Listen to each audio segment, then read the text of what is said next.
श्री पतंजलि महामुनये नमः। आता ज्ञानानंतर तिसरा अंतराय सांगितला जातो तो संशय. अशा प्रकारचा संशय या अंतरायाबद्दल भाष्यकार म्हणतात, उभयकोटी स्पृग्विज्ञानम स्यादिदम एव न एव स्यादिति. म्हणजे उभयकोटीला स्पर्श करणारं ज्ञान म्हणजे ही वस्तू अशी आहे आणि अशी नाही, यामध्ये निश्चय नसणं, निश्चयात्मकता नसणं हा एक संशय आहे. हा संशय योगांतराय कसा, तर मला योग साध्य होईल आणि मला योग साध्य होणार नाही, ह्याच्यामध्ये सारखा लपंडाव चालणं, तळ्यात मळ्यात अशी वृत्ती निर्माण होणं की मला योग साध्य, कधीतरी असं वाटतं की आपल्याला योग साध्य होईल आणि मग कधीतरी वाटतं की योग साध्य होणार नाही. तर ही जी तळ्यात मळ्यात प्रवृत्ती आहे तर ती संशयाच्या रूपानं आपल्यामध्ये असते, असं या ठिकाणी समजायला पाहिजे. आता त्यामुळे काय होतं की चित्तामध्ये सतत चलबिचल होते आणि त्यामुळे योगानुष्ठानामध्ये संपूर्णतः असा प्रवेश होऊ शकत नाही, अव्यग्रपणे योग साधनाही होऊ शकत नाही आणि म्हणून हा अंतराय ठरतो. या ठिकाणी असंही समजून घेतलं पाहिजे की स्याद इदम एव स्याद इति न स्याद इति असं भाष्यकार म्हणतात. स्याद इदम एव न स्याद इति, त्यामध्ये ज्ञान आणि ज्ञानसाधनांविषयी गुरुवचन आणि शास्त्रवचन यांच्याविषयी संशय असणं असं या ठिकाणी मानलं पाहिजे, असं भिक्षू सांगतात. भिक्षू म्हणतात की गुरुपदेश आणि शास्त्रोपदेश ह्याच्यामध्ये शंका निर्माण होणं, मनामध्ये शंका कुशंकांचं रण माजणं, ह्याला संशय असं ते म्हणतात. आणि त्यामुळे कशाही प्रकारे हे या ठिकाणी उभय कोटिक असं ज्ञान असतं आणि त्याला कणादीय वैशेषिक दर्शनामध्ये संशयाबद्दल सांगताना त्या ठिकाणी जे म्हणते ते लक्षणीय आहे. म्हणजे या ठिकाणी आता आपण पाहिलं संशय म्हणजे काय, हे असं आहे हे असं नाही, म्हणजे ज्ञानही आहे अज्ञानही आहे. एखाद्या विषयामध्ये संदर्भामध्ये ज्ञान आहे अज्ञानही आहे, अशा दोन्ही प्रकारचं गोष्टींचं सहवर्तन झालं की संशय त्या ठिकाणी आलाच. तर यात ज्ञान अज्ञान जो अन्वय आहे, ज्ञान आणि अज्ञानाचा अन्वय त्याचा निर्देश करताना वैशेषिक सूत्रामध्ये म्हटलंय विद्या अविद्यातश्च संशयः, असं शास्त्रामध्ये त्याचा अर्थ केलेला आहे की विद्या आणि अविद्या यांचं सहवर्तन म्हणजे संशय. आता यथार्थ ज्ञान आणि अयथार्थ ज्ञान हे दोन्ही अंतःकरणामध्ये असल्यानं संशय बळवतो. काय, हे जे ज्ञान आहे हे अमुक असं आहे अशी धारणा अंतःकरणात होते आणि त्याच वेळा हे तसं नाही अशी पण धारणा अंतःकरणामध्ये होते आणि ह्या द्वंद्वापायी अंतःकरणामध्ये एक द्वंद्व माजतं आणि या द्वंद्वापायी संशय उभा राहतो. तर केवळ यथार्थ किंवा जर केवळ अयथार्थ ज्ञान असेल तर संशय काही त्या ठिकाणी डोकावत नाही. आलं का लक्षात? अंतःकरणामध्ये यथार्थ ज्ञान असेल किंवा केवळ अयथार्थ ज्ञान असेल तर संशय डोकावत नाही, पण ह्या दोघांनी जर त्या ठिकाणी शिरकाव केला आणि काही प्रमाणात ज्ञान आहे काही प्रमाणात अज्ञान आहे, थोडं यथार्थ ज्ञान आहे थोडं अयथार्थ ज्ञान आहे, असं जर काही झालं तर त्या ठिकाणी त्यांची रणधुमाळी माजते आणि त्याचंच स्वरूप संशय अशा प्रकारे शास्त्रामध्ये सांगितलं जातं. या ठिकाणी नैयायिकांनी संशयाचं जे लक्षण केलंय ते पण लक्षणीय आहे, ते खरोखर लक्ष वेधतं.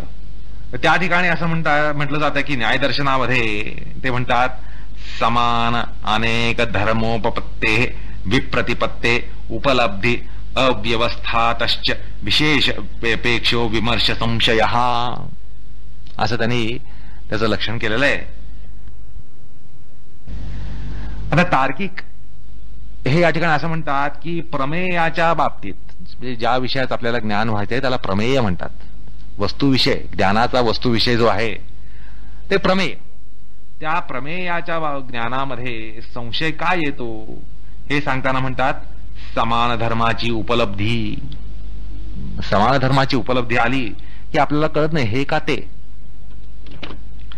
तसंच अनेक धर्मांची उपलब्धी, अनेक धर्म त्या ठिकाणी उपलब्ध झाले तरीही आपल्याला या ठिकाणी शंका आणि संशय हे उभा राहतात. किंवा विप्रतिपत्ती म्हणजे अप्राप्ती, काही लक्षणांची आपल्याला प्राप्ती न होणं, महत्वाची लक्षणं असतात ती काही आपल्या हाती लागत नाहीत म्हटल्यानंतर विप्रतिपत्ती असते. मग संशय येतो की बाबा हे असं असेल का, असं नसेल का. आणि उपलब्धीच्या अव्यवस्थेनं, म्हणजे उपलब्धी जी असते त्याची व्यवस्थाच त्या ठिकाणी नसते, किंवा अनुपलब्धीच्या अव्यवस्थेनं प्रमेयाच्या विशेष धर्माची अनुपलब्धी त्या ठिकाणी होते. प्रमेयाचे जे विशेष धर्म असतात त्यांची अनुपलब्धी असते, किंवा उपलब्धीची अव्यवस्था असते किंवा अनुपलब्धी असते. ह्याच्यामुळे आपल्याला संशय येतो.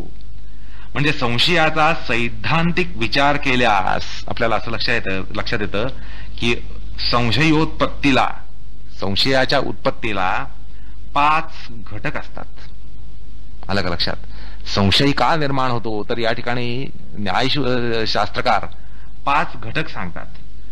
ते म्हणजे समान धर्मोपपत्ती, अनेक धर्मोपपत्ती, विप्रतिपत्ती, उपलब्धी अव्यवस्था, अनुपलब्धी अव्यवस्था.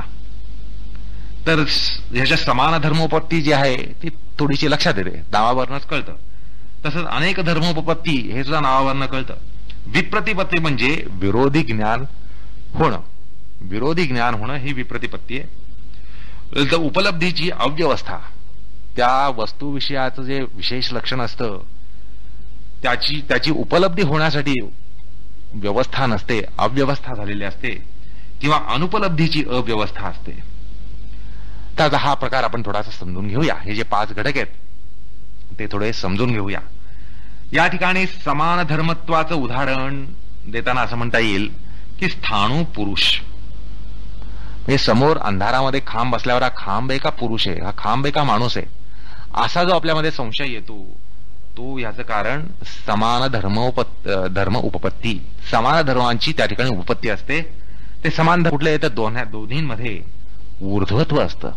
खांबामध्येही ऊर्ध्वत्व असतं आणि माणसामध्येही ऊर्ध्वत्व असतं. म्हणजे आणि ते लांबी, तसंच लांबी, हे जे सामायिक धर्म आहेत या सामायिक धर्मांमुळे त्या ठिकाणी संशय हा येतो.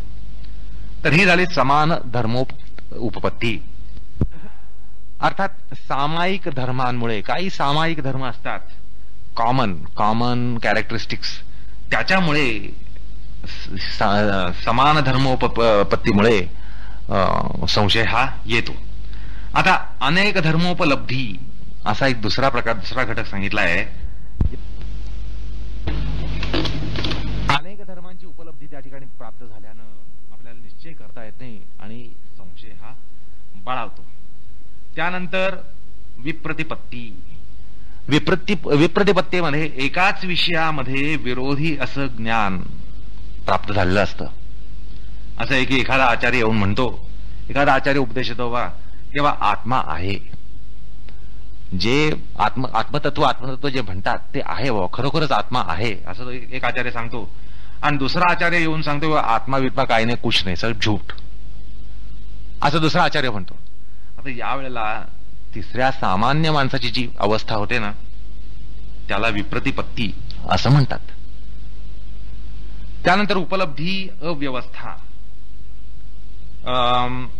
असं आहे की मृगजल आपण बघतो, मृगजल प्रसंगी मृगजल की पाणी अशा प्रकारानं जो आपल्याला संशय येतो ना तो ह्या कारणानं, म्हणजे उपलब्धी अव्यवस्था या कारणानं तो होत असतो. आणि अनुपलब्धीमध्ये विद्यमान वस्तू अनुपलब्ध असते.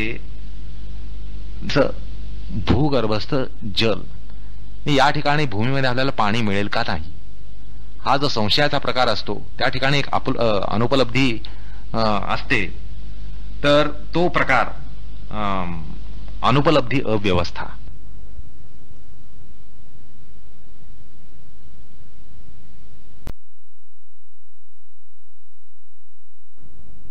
आणि अनुपलब्धीमध्ये विद्यमान वस्तू अनुपलब्ध असते. जसं भूगर्भस्थ जल, या ठिकाणी भूमीमध्ये आपल्याला पाणी मिळेल का नाही, हा जो संशयाचा प्रकार असतो त्या ठिकाणी एक अनुपलब्धी असते. तर तो प्रकार अनुपलब्धी अव्यवस्था. आता जमिनीमध्ये आपल्याला पाणी मिळेल की नाही, हा जो संशयाचा प्रश्न असतो, संशयात्मक प्रश्न असतो, तो या प्रकारचा असतो. अशा प्रकारे हे 5 घटक संशयामध्ये असतात असे आपले शास्त्रकार सांगतात. आता संशय हा केवळ अंतरायच नाहीये, तर तो केवळ सत्प्रवृत्तीपासून विन्मुख करतो इतकंच त्याचं सामर्थ्य नाहीये, तर असत प्रवृत्तीमध्ये सुद्धा अभिमुख करतो असं आहे. व्याधी हा एक अंतराय घ्या. व्याधी म्हटल्यानंतर काय होतं की व्याधी आल्यामुळे आपल्याला योग साधन आपल्या हातनं होत नाही, योग प्रवृत्ती आपल्यामधले कमी होत जाते किंवा नाहीशी होते, हे होऊ शकतं. म्हणजे व्याधीमुळे आपली योग प्रवृत्ती ही संपू शकते किंवा ती कदाचित खिळखिळी होते. स्त्यानातही तसंच होतं. स्त्यान आला की आपली योग प्रवृत्ती ढिली पडते. पण संशयाच्या बाबतीत केवळ एवढंच होत नाही, हा भाग लक्षात घ्या. संशयामध्ये केवळ आपली योग प्रवृत्ती ढिलीच पडते असं म्हणता येत नाही, तर काही वेळेला तद्विरुद्ध प्रवृत्ती सुद्धा होऊ शकते. योगाच्या ऐवजी आपण भोगाच्या मागे लागू शकतो संशया कारणानं. त्यामुळे हा जो अंतराय आहे हा केवळ अंतराय नाहीये, तर तो त्यापेक्षाही बिकट आहे, अंतरायापेक्षाही बिकट आहे असं या ठिकाणी लक्षात घेतलं पाहिजे. संशयाच्या बाबतीत हा एक प्रकार आहे, तो महत्वाचा आहे आणि तो लक्षात घेतला पाहिजे की केवळ सत्प्रवृत्तीपासून तो निवृत्ती करत नाही, तर असत प्रवृत्तीमध्ये प्रवृत्त करू शकतो असा हा संशय महाबलाढ्य आहे. हा केवळ अंतराय नाहीये. अर्थात योगविरुद्ध प्रवृत्तीमध्ये तो चित्ताला प्रवृत्त करू शकतो.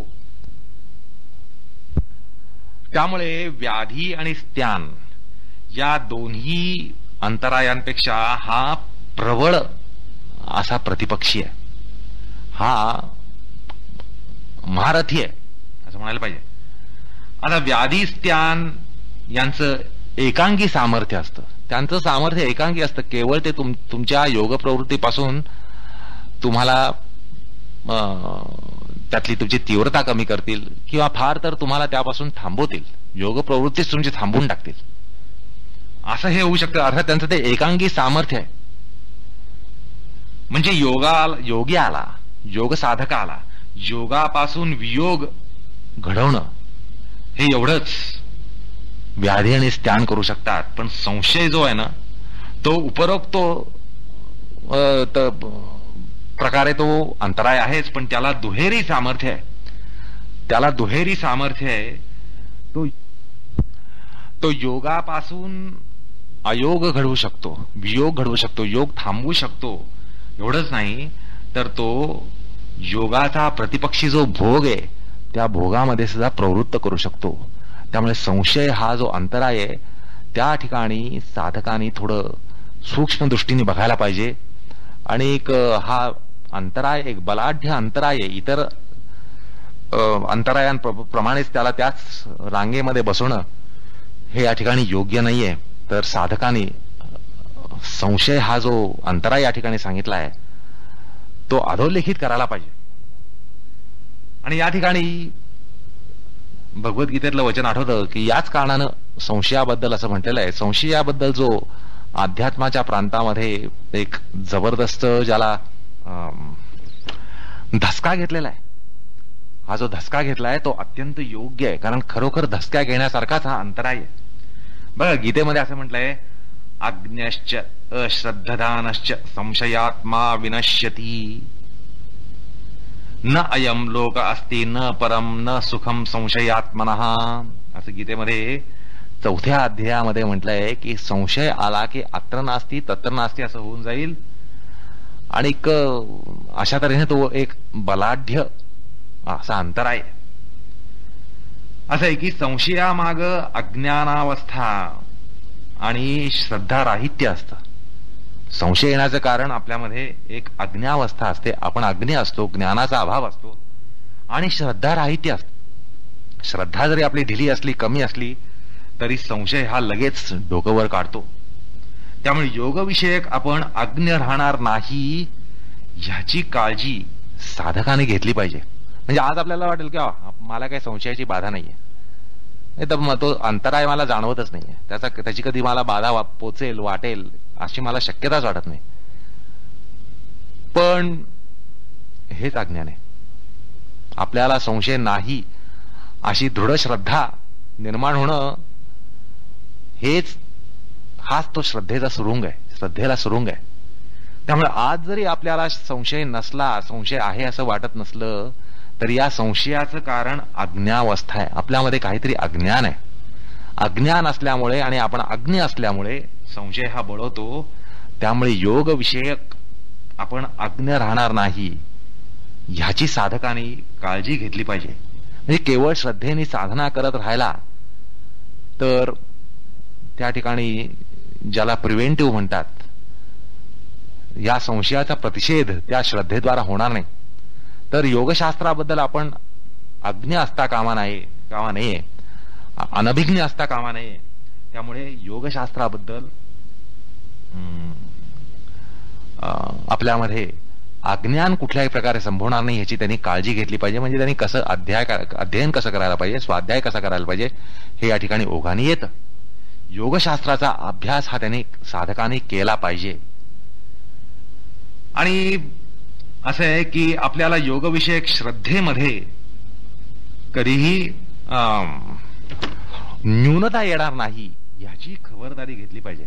आज कदाचित आपल्यामध्ये श्रद्धा असेल, पण हा एक ज्याला सुपरफ्लुअस म्हणतात तशा प्रकारचा असू शकतो. आपल्यामध्ये आज उत्साह आहे, पण हा उत्साह कदाचित पोकळ असेल, हवा भरलेली असेल, निष्कारण हवा भरलेली असेल, अतिरिक्त उत्साह असेल. त्यामुळे आज जरी असं आपल्याला वाटलं की आपल्याला योगाबद्दल खूप श्रद्धा आहे आणि त्यामुळे आपल्या या श्रद्धेला कधीच तडा जाणार नाही, तर अशाही भ्रांत धारणेमध्ये राहू नये. तर आपल्यामध्ये योगविषयक श्रद्धा ह्याच्यामध्ये कधीही न्यूनता संभवणार नाही याची खबरदारी साधकाने घेतली पाहिजे, सतत घेतली पाहिजे. योगविषयक यथार्थ ज्ञान नसणं आणि योगविषयक अयथार्थ ज्ञान असणं यामुळे संशय केव्हा ना केव्हा डोकं वर काढणारच. त्यामुळे आपल्याला योगशास्त्राचा अभ्यास करणं हे किती आवश्यक आहे हे साधकाने या ठिकाणी समजून घेतलं पाहिजे. कारण आजच्या पातळीत आपल्यामध्ये कुठलंही अज्ञान दिसत नसलं तरी उद्याच्या पातळीमध्ये जर त्या ठिकाणी अज्ञान आहे असं जर लक्षात आलं तर संशय हा त्या ठिकाणी त्याचं बीजांकुर झालाच, असं या ठिकाणी लक्षात घेतलं पाहिजे. अर्थात योगविषयक यथार्थ ज्ञान नसणं आणि योगविषयक अयथार्थ ज्ञान असणं ह्याची लागण कधीही होऊ शकेल. आणि अशी लागण झाली की संशय हा केव्हा ना केव्हा डोकं वर काढणारच. आणि मग श्रद्धेला तडा गेल्यास पुन्हा संशय डोकं वर काढणार. त्यामुळे आपल्या श्रद्धेला सुद्धा बलान्वित करीत राहणं आणि श्रद्धेसाठी काय करावं लागतं ते सगळं करणं हे महत्वाचं आहे. केवळ श्रद्धा आहे ह्या भांडवलावर आपण योगसाधना करत राहणं हे योग्य नाहीये. तर आपली श्रद्धा बलान्वित कशी होईल याची सुद्धा साधकाने काळजी घेतली पाहिजे. कारण श्रद्धेला तडा गेला की संशय ताबडतोब त्या ठिकाणी डोकं वर काढणार अशी ही या ठिकाणी शक्यता आहे. म्हणजे संशय प्राप्त होण्यासाठी एक म्हणजे अज्ञान आणि श्रद्धाहीनता किंवा श्रद्धेमध्ये न्यूनता अशी जर कुठे आली तर लगेच त्या ठिकाणी योगभूमीला तडा जातो. आणि योगभूमीला तडा गेला की त्या ठिकाणी ताबडतोब संशयाचा अंकुर हा डोकं काढत असतो. हे साधकाने या ठिकाणी लक्षात घेतलं पाहिजे. असो आता आणि पुन्हा हे लक्षात घेतलं पाहिजे की संशय जरी त्याने डोकं वर काढलं तर तो केवळ योगापासून भ्रष्ट करणार नाही, त्याचा योग केवळ थांबवणार नाही, तर कदाचित का बऱ्याच अंशी बहुशः त्याला भोगामध्ये लोटण्याचा त्या ठिकाणी प्रकार हा संभवतो. म्हणजे संशय आला तर केवळ तुमचा योग थांबेलच एवढंच होईल असं मानू नका. कारण मागाशी सांगितल्याप्रमाणे संशय हा जबरदस्त, याला डबल फोर्स आहे, याला दुहेरी सामर्थ्य आहे. त्यामुळे तो तुमचा केवळ योग थांबवेल असं नाही तर तो भोग सुरू करेल, भोगामध्ये लोटेल ह्याची या ठिकाणी साधकाने काळजी घेतली पाहिजे. आणि असं पहा, गंमत अशी आहे की समजा योग साधना केली, तारुण्य अवस्थेमध्ये असताना योग साधना केली, भरपूर निग्रह केले, योग साधनेसाठी अनेक प्रकारचे निग्रह बांधले आणि बऱ्याच प्रमाणामध्ये योग साधना ही हस्तगत केली, आत्मगत केली, हृदगत केली, सगळं जरी झालं तरी समजा पुढे मागे जर संशय आला आणि संशय येऊन असं वाटलं की हे केलेलं सगळं वाया गेलंय, काही उपयोग नाही, तर काय होईल परिस्थिती बघा. तारुण्य जे भोगासाठी असतं, तारुण्य जे भोगासाठी असतं, त्या भोगाच्या वयामध्ये आपण भोग सोडून भोगाला तिलांजली देऊन योगाला कवटाळलं आणि आता तर सरल्यानंतर म्हणजे भोगाचं वय सरल्यानंतर योगावरचा विश्वास ढळला आणि भोगाकडे जावं असं वाटलं, भोग बरे वाटले, योगापेक्षा भोग बरा असं वाटलं, तर काय होणार आहे की भोग हवेशे वाटतील पण भोग घेण्याला आपल्याकडे साधनं नसतील. म्हणजे तारुण्य अवस्थेमध्ये आपली सगळी इंद्रिय ही भोगाला सक्षम साधनं असतात, अत्यंत क्षमता असते त्यांच्यामध्ये. तारुण्यामध्ये सगळ्या इंद्रियामध्ये जबरदस्त भोग क्षमता असते. पण ते तारुण्य सरल्यानंतर संशय आला आणि योगातून पतन होऊन भोगाकडे जावंसं वाटलं तरी कर्ण सगळी जवळजवळ पंक्चर झाल्यासारखी असतात. त्यामुळे योगही नाही, योगही सुटला आणि भोगही सुटला. भोग हवे म्हणावा तर भोग मिळणार नाही, मिळत नाही. तारुण्य सरल्यानंतर विलास, चैन, मौज, मजा करायला आपल्याला साथ मिळत नाही. मग काय होतं, अत्र नास्ती तत्र नास्ती, अशी एक परिस्थिती, भयंकर अशी विचित्र परिस्थिती निर्माण होते. आणि मग हाती केवळ धुपाटणं येणार, दुसरं काय. आणि हा प्रकार आता गीतेतल्या श्लोकामध्ये सांगितला, तो हा सांगितलाय की लौकिकही नाही, पारलौकिकही नाही, अलौकिकही नाही, अशी तिन्ही सुख यांच्यापासून वंचित व्हावं लागतं. या संशयामुळे काय होतं, लौकिक सुख तर मिळत नाही. आता सांगितल्याप्रमाणे तारुण्य ओसरलं म्हणजे लौकिक सुख मिळायचे सुद्धा मार्ग बंद झाले, त्याची साधनं सगळी ठिसूळ झाली, ढिली पडली. बर पारलौकिकही नाही आणि अलौकिकही नाही, म्हणजे कुठल्याच सुखापासून त्याला आनंद मिळत नाही. सुखापासून तो पूर्णतः वंचित होतो आणि दुःखाच्या गर्तेत तो लोटला जातो. आलं का लक्षात? म्हणजे ज्या सुखासाठी तो भोगांकडे वळतो तर त्या ठिकाणी त्याला केवळ सुख मिळत नाही, एवढंच नाही, तर तो दुःखाच्या गर्तेत जाऊन पडतो. म्हणजे ही जी अत्र नास्ती तत्र नास्ती ही जी परिस्थिती आहे, खरोखर जीवघेणी परिस्थिती असते. हाती धुपाटणं लागणं ही खरोखर अत्यंत जीवघेणी परिस्थिती असते आणि त्याचा निर्देश या ठिकाणी शास्त्रकार करून जातात. अर्थात संशय हा किती बलाढ्य आहे हे या ठिकाणी सांगण्याचा हा प्रयत्न आहे. आणि मग म्हणूनच गीतेमध्ये संशयात्मा विनश्यती जे म्हटलं ते या अर्थाने म्हटलं. संशयात्मा विनश्यती असे जे म्हटलं ते एवढ्या अर्थाने म्हटलं की ना लौकिक सुख, ना पारलौकिक सुख, न अलौकिक सुख, सगळ्याच प्रकारच्या सुखाला वंचित व्हावं लागतं. आणि मग तो जो दुःखांच्या गर्तेमध्ये जाऊन, विषण्णतेच्या गर्तेमध्ये जाऊन पडतो, मग त्याचे हाल त्या ठिकाणी कुत्रा विचारत नाही. असं आहे की अशाच प्रकारे महाभारतामध्ये वनपर्वामध्ये एक वचन आहे, त्यानुसार संशयात्म्याला हा लोक, परलोक किंवा सुख प्राप्त होत नाही. हाही लोक नाही, परलोकही नाही, सुखही प्राप्त होत नाही. त्यामुळे विश्वास म्हणजे निसंशयता म्हणजे एक प्रकारचा तो विश्वास आहे, तो मोक्ष लक्षण ठरतो. अत्यंत बरं, आता तुम्ही म्हणाल आम्हाला मोक्ष काय करायचं, आम्हाला मोक्ष नकोय. तुम्हाला मोक्ष जरी नको असला तरी जे तुम्हाला हवेसं वाटते ते जर प्राप्त व्हायचं असेल तर अगदी तुम्हाला ऐहिक आणि लौकिक भोग प्राप्त करून घ्यायचे असतील तर तरी सुद्धा तुम्ही संशयाला जागा देता कामा नाहीये. म्हणजे एका अर्थाने असं समजून घ्या, हा केवळ योगाला नाहीये, हा केवळ योगाला अंतराय नाही. तुम्हाला जरी ऐहिक आणि लौकिक भोग घ्यायचे असतील तरी तुम्हाला संशय त्या ठिकाणी आला की त्याला विरजण पडतं, तुमच्या प्रयत्नांना विरजण पडतं. असं आहे की तुम्ही लौकिक आणि ऐहिक भोगांच्या मागे लागलात आणि त्यासाठी तुम्ही काही करतात, तर कोणी तुम्हाला तुमच्यामध्ये असं जर संशयाचं एक बीज टाकलं, त्यात विरजण टाकलं की बाबा तू जे करतोयस यात तुला हे सुख मिळणार नाही, आणि तुमच्यामध्ये जर तो संशय आला तर तुमची ती ऐहिक सुखाकडची प्रवृत्ती आहे ती जरा ठिसूळ बनेल, थोडी का चांगलीच ठिसूळ बनेल, आणि त्यामुळे तेही सुख तुम्हाला मिळणार नाही असं आहे. त्यामुळे संशय जो आहे हे एक जबरदस्त इन्फेक्शन आहे, अत्यंत वाईट असं इन्फेक्शन आहे. संशय हे तुम्हाला ऐहिकही भोग देत नाही, पारलौकिकही देत नाही, अलौकिकही भोग देत नाही. त्यामुळे हा केवळ योगाचा अंतराय नाही, ते सर्वसामान्यपणे सगळ्यांनी या गोष्टीकडे लक्ष द्यायला पाहिजे की संशयी वृत्ती ही अत्यंत वाईट आहे. मग माणूस भौतिकी वृत्तीचा असो, ऐहिकी वृत्तीचा असो, पारलौकिक वृत्तीचा असो, अलौकिक वृत्तीचा असो, कुठल्याही वृत्तीचा जरी असला तरी संशयरूपी बाधा जी आहे, इन्फेक्शन जे आहे ते खरोखर त्याला पोखरून काढतं, आणि त्या अर्थाने संशयात्मा विनश्यती असं गीताशास्त्र आपल्याला सांगत असतं.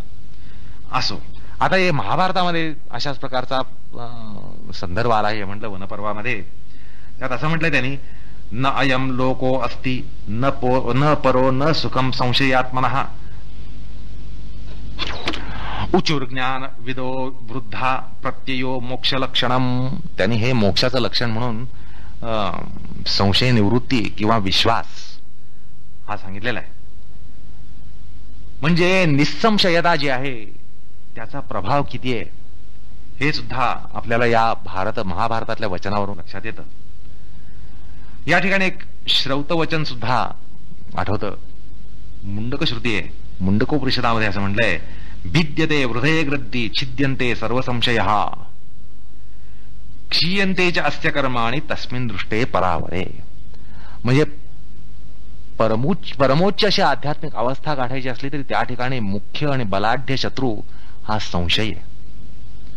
या ठिकाणी असं समजू नका की केवळ साधका अवस्थेमध्ये संशय हा शत्रू आहे, असं नाहीये. सिद्धावस्थेमध्येचा संशय हा शत्रू आहे. कारण अगदी शेवटी मोक्षासाठी अगदी शेवटच्या क्षणी काय होत असेल तर सगळे संशय हटणं हाच प्रकार त्या ठिकाणी होत असतो. म्हणजे संशयाची एकांतिक आत्यंतिक अशी निवृत्ती ही त्या मोक्षाच्या क्षणाला होत असते. म्हणजे शेवटची गाठ ही संशयाची असते आणि ती तुटत असते. अर्थात संशय रूपी जे इन्फेक्शन आहे ते सूक्ष्म तऱ्हेनं त्या परमोच्च अवस्थेपर्यंत असतं असं अध्यात्मशास्त्र आपल्याला सांगून जातं. म्हणजे संशयाची बाधा केवळ तुम्हा आम्हा साधकांनाच आहे असं नाही, तर ती फार वरच्या पातळीवर किंबहुना अगदी शेवटच्या पायरीपर्यंत संशय रूप त्या ठिकाणी छिद्र अंतःकरणामध्ये असतं असं या ठिकाणी उपनिषदकार सांगून जातात. आणि ते संशय कुठे फिटतात? हा जो शेवटचा संशय आहे, अंतिम सूक्ष्म असा जो संशय आहे तो केव्हा जातो? तस्मिन् दृष्टे परावरे. परमात्मा साक्षात्काराबरोबरच ती निसंशयावस्था येत असते. म्हणजे संशयाची आत्यंतिक निवृत्ती, एकांतिक आत्यंतिक अशी निवृत्ती जर व्हायची असेल तर ती केवळ मोक्षामध्येच होत असते असं शास्त्रकार या ठिकाणी सांगून जातात. तर अशा प्रकारे आपण संशय महात्म्य या ठिकाणी समजून घेतलं आणि तो भाग अत्यंत महत्वाचा आहे. नाहीतर आपण केवळ संशय म्हणजे आपल्याला अतिपरिचय असतो. संशय आपल्याला माहिती, आपल्याला अशी कल्पना असते की संशय आपल्याला माहिती आहे, पण तो अतिपरिचय असल्यामुळे त्या ठिकाणी आपल्या हातनं जिज्ञासा होत नाही. म्हणून शास्त्रांनी ह्याची जिज्ञासा करून ठेवली आहे. खरं म्हणजे आपण सुद्धा यांची जिज्ञासा करू शकतो, पण असं आहे की एखादी गोष्ट आपल्याला परिचित आहे म्हटल्यानंतर आपण त्याच्या जिज्ञासेच्या मागे लागत नाही. आपलं कुतूहल त्या ठिकाणी थांबतं. मला माहितीये संशय, मला माहितीये संशय काय, न कळण्यासारखं काय आहे. पण असं आहे, संशयाबद्दल अज्ञान असणं यासारखं बलाढ्य कारण संशयाला नसतं. आणि म्हणून शास्त्रकार संशयाबद्दल आपल्याला इतकी सूक्ष्म आणि दीर्घ माहिती देतात. असं म्हणूनच याला एकूण अध्यात्मशास्त्राला मोक्षशास्त्र म्हटलं जातं. कारण अध्यात्मशास्त्रामध्ये या सगळ्या ज्या संकल्पना आहेत ज्या आपल्याला परिचित आहेत असं वाटतात, म्हणजे अध्यात्म केवळ आपल्याला काहीतरी आपल्याला माहिती नसलेलंच सांगतं, आपल्या डोक्यावरचं काहीतरी सांगतं, आपल्या पलीकडचं बुद्धीच्या पलीकडचं जे आहे तेच केवळ सांगतं अध्यात्म, असं समजण्याचं काही कारण नाही. अध्यात्म त्यामुळे भाऊ घेतला जातो. हे आपल्याला काही कळणार नाही, आपल्या कळण्या पलीकडचं आहे. आणि त्यामुळे अध्यात्माकडे माणूस सहसा प्रवृत्त होत नाही, कारण त्याला वाटतं हे आपल्या डोक्यावरून वाहून जाणारा हा विषय आहे. पण तसं नाहीये. अध्यात्मामध्ये आपल्याला जे माहीत आहे त्याबद्दल अशी सूक्ष्म विश्लेषण मांडली जातात, विवेचनं केली जातात. आणि हा एक त्या ठिकाणी एक नमुना आहे. संशय हा आपल्याला सगळ्यांना माहिती आहे अशी एक आपली भ्रांत धारणा असते. तर आपल्याला संशयाबद्दल जितकं माहिती आहे त्याच्या अनंतपटीने आपल्याला माहीत नाही हे जरी या ठिकाणी लक्षात आलं तरी संशय निर्माण करणारा महाबलाढ्य शत्रू जो आहे अज्ञान, तो काही अंशाने कमी झाला असं म्हणता येईल. तसा निपात करण्यासाठी आपल्यामध्ये पहिल्यांदी अज्ञान जे आहे ते घालवण्यासाठी माणसांनी सतत ज्ञानोपासना करायला पाहिजे आणि श्रद्धोपासना करायला पाहिजे. कारण श्रद्धेला तडा जाऊन संशय बळावत असतो आणि त्यामुळे श्रद्धेद्वारा आपल्या अंतःकरणामध्ये सिमेंटिंग हे चांगलं व्हायला पाहिजे, वरच्यावर व्हायला पाहिजे. त्यात कुठेही गळती लागणार नाही याची काळजी घेतली पाहिजे. अशा प्रकारे आपण संशयाचा विचार करून आपण पुढल्या अंतरायाकडे वळणार आहोत. पुढला अंतराय म्हणजे प्रमाद. प्रमाद म्हणजे हलगर्जीपणा. या अंतरायाचा विचार आता या ठिकाणी क्रमप्राप्त होतो, कारण संशयानंतर प्रमाद आला. याविषयी भाष्यकार असं म्हणतात, प्रमाद हा समाधी साधनानाम अभावनम. योगाबद्दल भावना निर्माण न होणं, ह्याच्यामुळे प्रमाद हा निर्माण होतो. योग साधना जी आहे, समाधी साधना जी आहे, अष्टांग योग जो आहे, त्याच्याबद्दल भावना न निर्माण होणं, ओढ न निर्माण होणं, ह्याच्यामुळे प्रमाद हा संभवतो. म्हणजे समाधी साधनेच्या अनुष्ठानामध्ये हलगर्जीपणा किंवा हेळसांड करून ते न करणं, अनुष्ठान न करणं, याला प्रमाद असं म्हटलं जातं. म्हणजे असं आहे की आपल्या हातून अनुष्ठान न घडण्याची अनेक कारणं असू शकतात, पण ज्यावेळेला हे अनुष्ठान हलगर्जीपणामुळे होत नाही किंवा हेळसांड झाल्यानं होत नाही त्यावेळेला तो प्रमाद ठरतो. त्यामुळे समाधी साधनेमध्ये, अष्टांग योगामध्ये, अध्यात्म साधनेमध्ये सतत उत्साही राहायला पाहिजे. साधकाने आपला उत्साह हा कसा टिकून राहील ह्याची काळजी वरच्यावर घेतली पाहिजे. म्हणजे उत्साह जर ओसरला, मावळला, तर हलगर्जीपणा ताबडतोब त्या ठिकाणी डोकं वर काढत असतो. हे या ठिकाणी अत्यंत सामान्य मानसशास्त्र आहे, सोपं मानसशास्त्र आहे. आपण हेळसांड का करतो, तर आपल्यामधला उत्साह हा मावळलेला असतो. त्यामुळे आपल्यातला उत्साह मावळणार नाही याची काळजी ही साधकांनी या ठिकाणी घ्यायला पाहिजे. वाचस्पती या संदर्भात असं म्हणतात की अभावनम अकरणम तत्र अप्रयत्न. अर्थात भावना नसल्यामुळे ज्याची जी करणं आहेत, साधनेची करणं आहेत, त्यामध्ये आपला प्रयत्न थांबतो, प्रयत्न शिथिल पडतो. किंवा भिक्षूंच्या भाषेमध्ये सांगायचं म्हणजे अभावनम अननुसंधानम. आपलं अनुसंधान ढिलं पडणं, अनुसंधान कमी पडणं, त्यात न्यूनता येणं म्हणजे अभावनम. तर अभावनम याचा अर्थ त्यांनी त्या ठिकाणी केलेला आहे, म्हणजे lack of enthusiasm in practice of yoga, असा त्याचा अर्थ करता येतो. आपल्यामधला उत्साह हा मावळणं किंवा साधनेबद्दल औदासीन्य येणं, अनुष्ठानाबद्दल एक प्रकारे औदासीन्य येणं, असाही अर्थ भोजवृत्तीमध्ये, मार्तंड वृत्तीमध्ये केलेला आहे. आता असं आहे की प्रमादाविषयी काही टीकाकारांचा काही एक रोख आहे. तो समजण्याच्या आधी आपण काही या ठिकाणी वचनं पाहायला पाहिजेत. छायावृत्तीकार असं म्हणतात की प्रमाद समाधी साधनानाम अननुसंधान रूपम अभावनम, असं त्याने म्हटलं. तर नागोजी भट्ट म्हणतात प्रमाद दमादी भावना अभाव हा, दमादी शमदमादी भावना आहेत त्या कमी असणं, किंवा प्रमाद अनवधानम असे म्हणतात. नंतर योगांग अनुष्ठानम प्रमाद असं मणी प्रभाकर म्हणतात. आणि प्रमादो अनवधानता असं चंद्रिकाकार म्हणतात. आणि अहिंसा सत्यादी साधनानाम अभावनम प्रमाद असं योगसुधाकरकार म्हणतात. तर या टीकाकारांच्या अभिप्रायानं प्रमादाचं स्वरूप हे आपल्याला समजतं की प्रमाद हा अशा प्रकारचा असतो की योगाचं महात्म्य हे पटलेलं असतं. योगाचं महात्म्य पटलेलं असतं, त्याच्याविषयी संशय नसतो. योगाच्या महात्म्याविषयी संशय नसतो, पण निष्काळजीपणा म्हणजे ज्याला हिडलेसनेस म्हणतात, त्याच्यामुळे अनुष्ठान घडतं.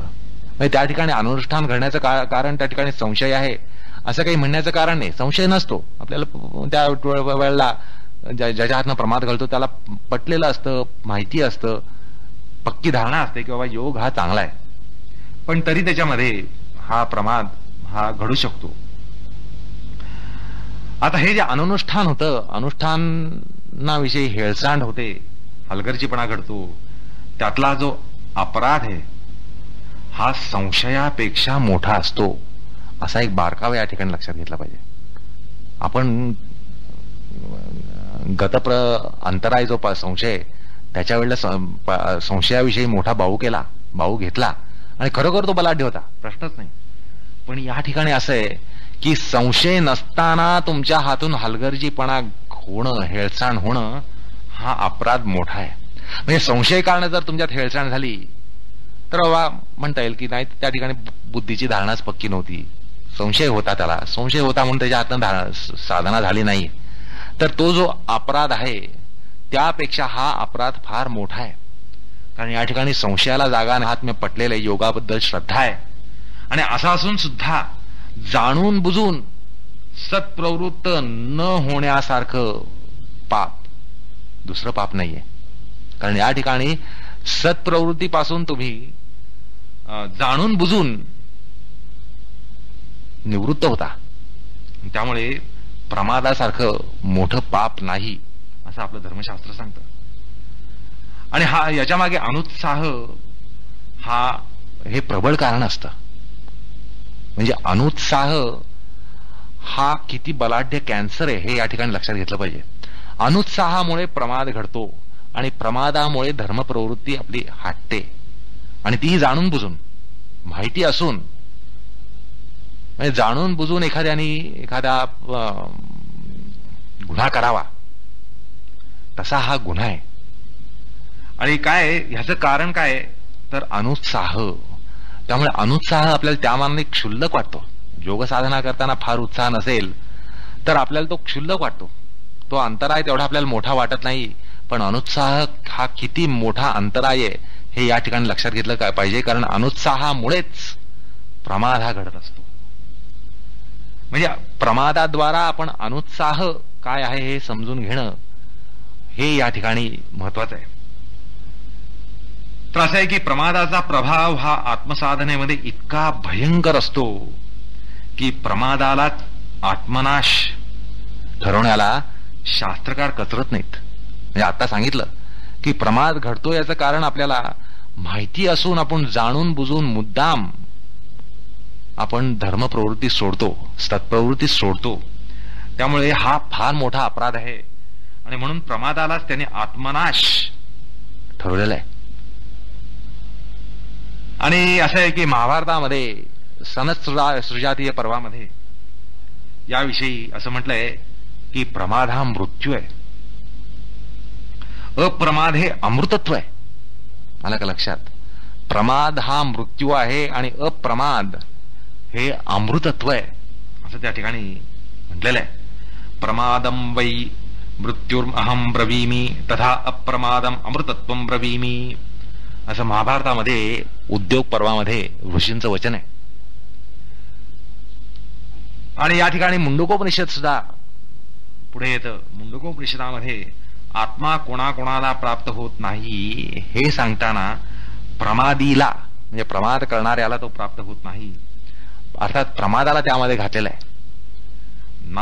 न च प्रमादात तपसो असं मुंडकोपनिषदामध्ये म्हटलेलं आहे. या प्रमादाच्या संदर्भामध्ये तैत्तिरीय उपनिषदामध्ये शिक्षावल्ली मधला उपदेश हा प्रकर्षाने आठवतो. अर्थात साधकाच्या दृष्टीने हा उपदेश अत्यंत महत्वाचा आहे. सत्यं वद धर्मं चर स्वाध्यायान्मा प्रमदः. स्वाध्यायाचा प्रमाद कधी होऊ नये, घडू नये. आचार्याय प्रियं धनमामृत्य प्रजातंतुं न व्यवच्छित्सि. सत्यान्न प्रमदितव्यं धर्मान्न प्रमदितव्यं कुशलान्न प्रमदितव्यं भूर्त्यैन प्रमदितव्यं स्वाध्याय प्रवचनाभ्यां न प्रमदितव्यं. अशा प्रकारे प्रमाद करणार नाही ही प्रतिज्ञा शिक्षावल्लीमध्ये अध्यात्म साधकाकडून करून घेतली जाते.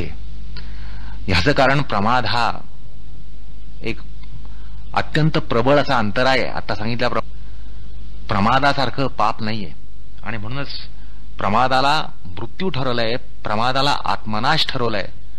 यात कुठल्याही प्रकारची अतिशयोक्ती नाहीये.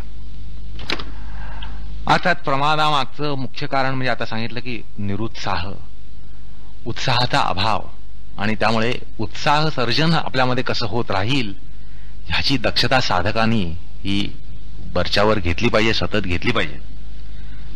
असो, अशा प्रकारे आपण प्रमाद ह्या अंतरायाचा यथामती या ठिकाणी विचार केला. आता पुढला जो अंतराय येतो आलस्य, आळस.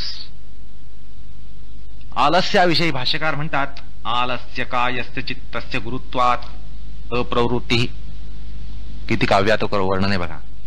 आलस्य कायस्य चित्तस्य गुरुत्वात् अप्रवृत्ती. जडत्वामुळे, गुरुत्वामुळे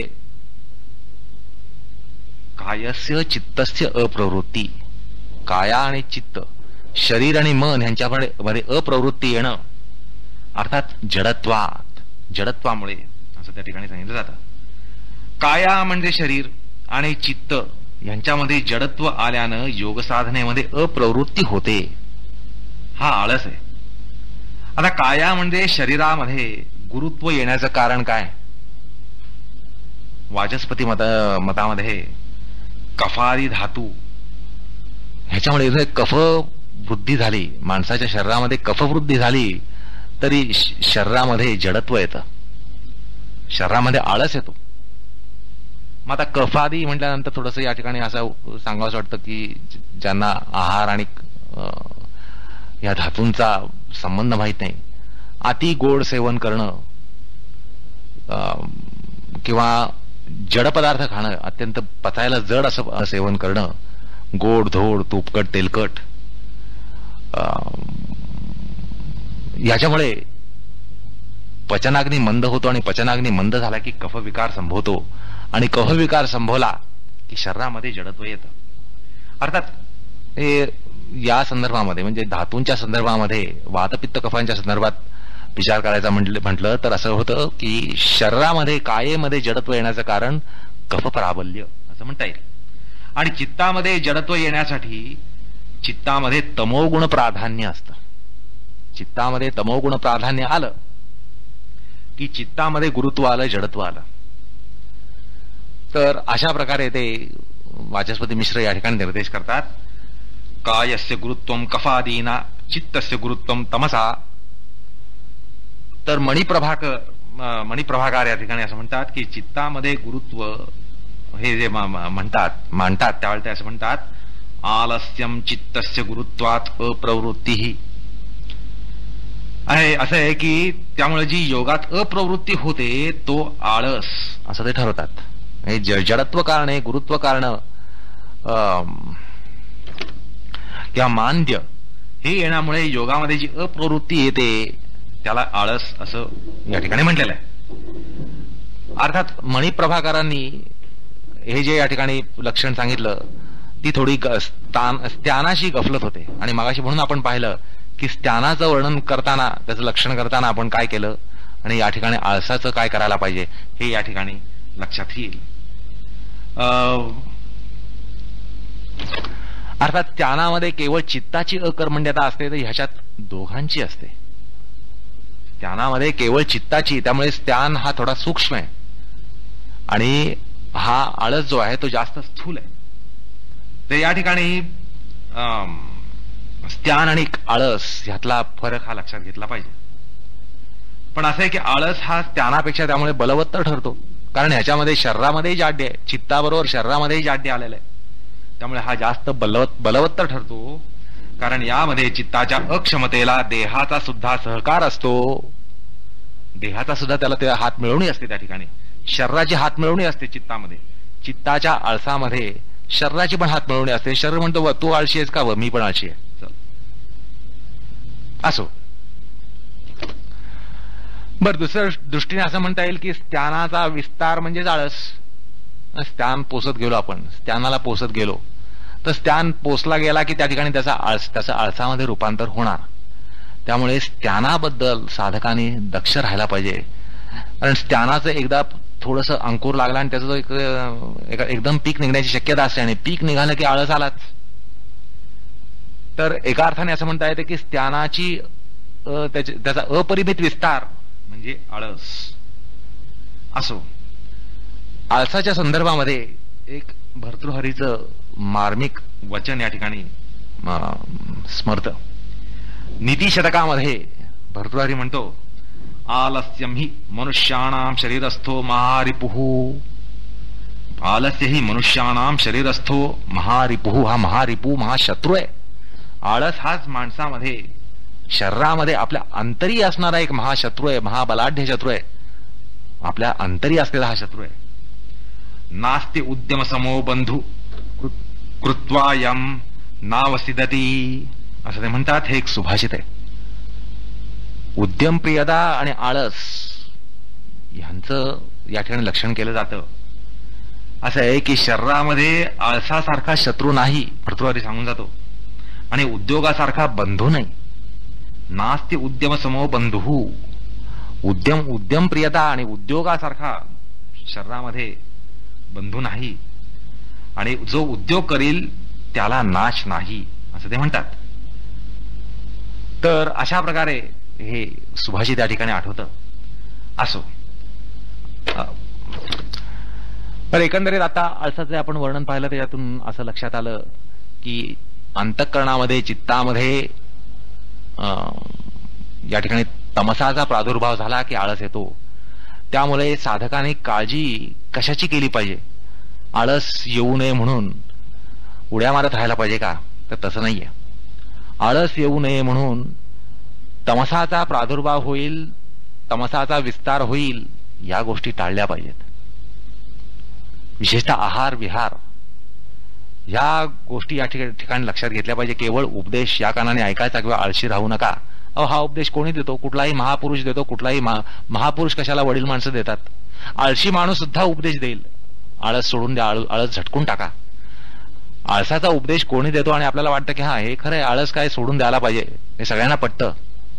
अरे पण हा सोडून द्यायचा कसा? तर या ठिकाणी असं आहे की चित्तामध्ये एकदा तमोगुणाचं बीजारोपण झालं किंवा त्याला ती भूमी प्राप्त झाली, तमोगुणाला सुपीक भूमी प्राप्त झाली की त्याचं बेमाप असं पीक निघू शकतं. आणि त्यामुळे आपल्यामध्ये तमोगुण वर्धित होऊ नये ह्याच्यासाठी तामसिक आहार, तामसिक विहार, तामसिक आचार ह्या गोष्टी सोडून दिल्या पाहिजेत. असे तामसिक आचार करण्यासाठी एखादा माणूस उड्या टाकत असेल तर तो आळसाला बिलगत असतो. शेवटी त्याच्यामध्ये आळस्य निर्माण होणार असतं. तर त्यामुळे केवळ तामसिक आहार सोडायला पाहिजे असं नाही, तामसिक विहार सोडायला पाहिजे असं नाही, तर सात्विक आहार, सात्विक विहार, सात्विक आचार ह्या या ठिकाणी गोष्टी निर्देशित आहेत. म्हणजे आज कदाचित आपल्याला वाटेल की आपल्यामध्ये आळस नाहीये. मग आळस नाहीये म्हटल्यानंतर तुम्ही सात्विक आहात का? सात्विक आहार आहे का? सात्विक आचार आहे का? सात्विक विचार आहे का? अर्थात नाही असं उत्तर त्या ठिकाणी येतं. त्यामुळे आळसाचा जर प्रतिबंध करायचा असेल, प्रतिषेध करायचा असेल, तर या ठिकाणी सात्विक आचार विचार, सात्विक आहार विहार हे ठेवणं महत्वाचं आहे. आणि तामसिक आहार विहार आणि आचार यांच्यावर अंकुश ठेवणं हा या ठिकाणी उपदेश आहे. केवळ अंतरायांची एक यादी देऊन सूत्रकार बाजूला होत नाहीत, तर हा शास्त्रामध्ये उपदेशाचा प्रकार हा असा आलेला आहे की या ठिकाणी सात्विक प्रवृत्ती आपल्यामध्ये येणं हे महत्वाचं असतं. आणि मग शरीरामध्ये जाड्य येऊ नये यासाठी आपोआप त्याचा कसा उपयोग होतो. शरीरामध्ये जाड्य निर्माण करणारे धातू निर्माण होणार नाहीत. आहार विहार आचार विचार यांचं जर पालन झालं तर शरीरामध्ये जाड्य कशाला येईल. तर ह्याचा अर्थ असा नाही की आळशी माणूस म्हणजे आपल्याला काय वाटतं नाही सतत झोपून राहतो, त्यामुळे त्याला झोपू न देणं, त्याला उद्योगाला लावणं म्हणजे आपल्याला असं वाटतं की ह्याचा आळस जाईल. पण तसं होत नसतं. एखाद्या माणसाला तुम्ही उद्योगाला लावलं आणि त्याला झोपू दिलं नाही, तुम्ही 1 दिवस 2 दिवस त्याला झोपू दिलं नाही, तर तिसऱ्या दिवशी तो येऊन जो झोपेल तो 5 दिवस झोपेल. तर तसं आळस म्हणजे उड्या मारणं, माणसाच्या शरीरामध्ये विद्युत संचार करणं असा त्याचा अर्थ नाहीये. तर हा या ठिकाणी शास्त्रीय उपदेश असा आहे की माणसाने जाण करणारे तामसिक गुण, तामसिक आचार, तामसिक विचार, तामसिक आहार आणि तमसाकडे नेणारे विहार हे टाळले पाहिजेत, असा या ठिकाणी तात्पर्य अर्थ आहे. अर्थात आळसरूपी अंतराय आपल्यामध्ये कसा उपटतो, तर या तमसाचरणामुळे, तामसिक आचरणामुळे, तामसिक आहार विहारामुळे हा आळस नावाचा राक्षस आपल्यामध्ये फोफावतो, असं या ठिकाणी शास्त्रकारांना सांगायचं आहे. या ठिकाणी निर्देश तमो वृत्तीकडे आहे, तामसिक प्रवृत्तीकडे, तामसिक आचार विचारांकडे या ठिकाणी त्यांच्याकडे अंगुली निर्देश हा तिकडे आहे. आलं का लक्षात. असो, तर अशा प्रकारे आपण आलस्य हा अंतराय याचा यथामती विचार केलाय. आता आपण पुढला जो अंतराय आहे अविरती त्याच्याकडे वळणार आहोत, पण तो प्रकार पुढल्या प्रसंगी. कृष्णार्पणमस्तु.